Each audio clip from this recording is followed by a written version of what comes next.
afternoon, good evening, wherever you are. I'm Mario Bernardi. I'll be doing tonight this short talk, this art pill about the Annunciation, the Advent, following the Gospel of Saint Luke. Now, I won't be reading the Gospel. I'll just summarize. Today, we are following verses 57 and 58, and I will just be sharing the screen so you can see where we're going, and I'll be using a masterpiece of art which is in Florence. So this is the city of Florence.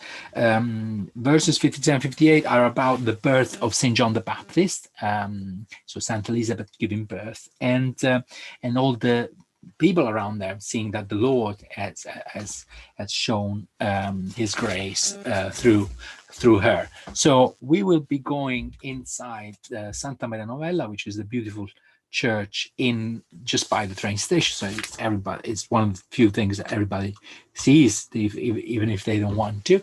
And as you can see inside is a beautiful Gothic style church with full of Renaissance masterpieces. On the main altar, there are the frescoes by Domenico Ghirlandaio, and who worked there between 1485 and 1490 with a team of a number of artists, and also a number of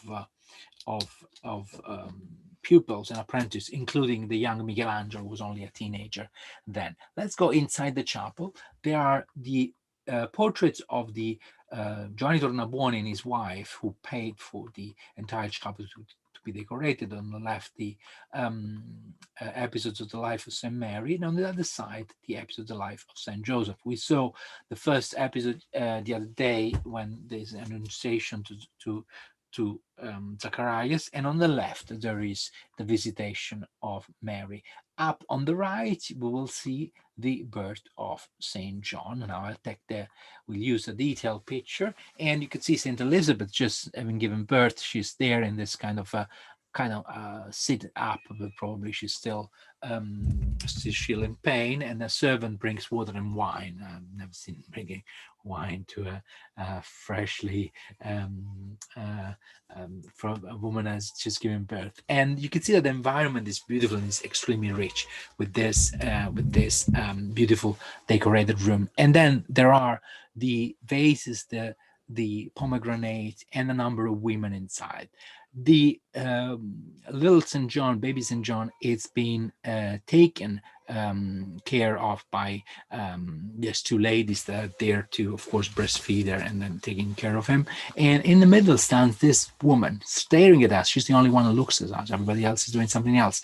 There is a beautiful woman here with this beautiful garment, with this beautiful she's walking in with all this bowl full of fruit and grapes and stuff, which is amazing. And then the two ladies, one older, one younger, the older being wiser, the younger asking for advice. And then in the center there is a lady that everybody could recognize back then. She is Lucrezia Tornabuoni. She was the sister of Giovanni Tornabuoni, who had just died a few years before in 1482. She married the son of Cosimo de' Medici, Piero de' Medici. Hence, she was the mother of Lorenzo the Magnificent, Lorenzo de' Medici, and his younger brother, Giuliano de' Medici, and a few other siblings that they had. She was the one who made the fortune of the family by negotiating the marriage of her son Lorenzo with Clarice Orsini, who was a Roman-born of a very wealthy and ancient noble family related with the affairs of Rome and the church. So that's how the Medici got into the church, and eventually their child, Giovanni de' Medici, became Pope with the name of Leo X. So she really represented a complete change for the family. She was a cultivated woman. She could read, she could write, she wrote poems, she was intellectually very active as many other ladies. She was very independent. Women in Renaissance Florence were very independent and very much into art and culture.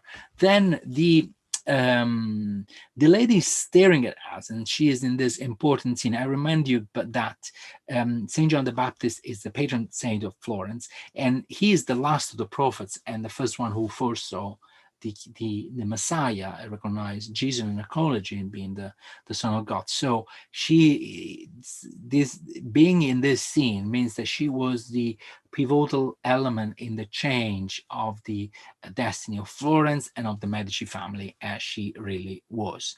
And of course, it was also an homage because she was recently deceased, and at that time her son was the Lord of Florence. Thank you very much for following me. For more pills and more great art, tomorrow, more or less at this time, I'll be doing another talk, and tomorrow we'll see the circumcision of John the Baptist again with another beautiful piece of art. Thank you. Good night.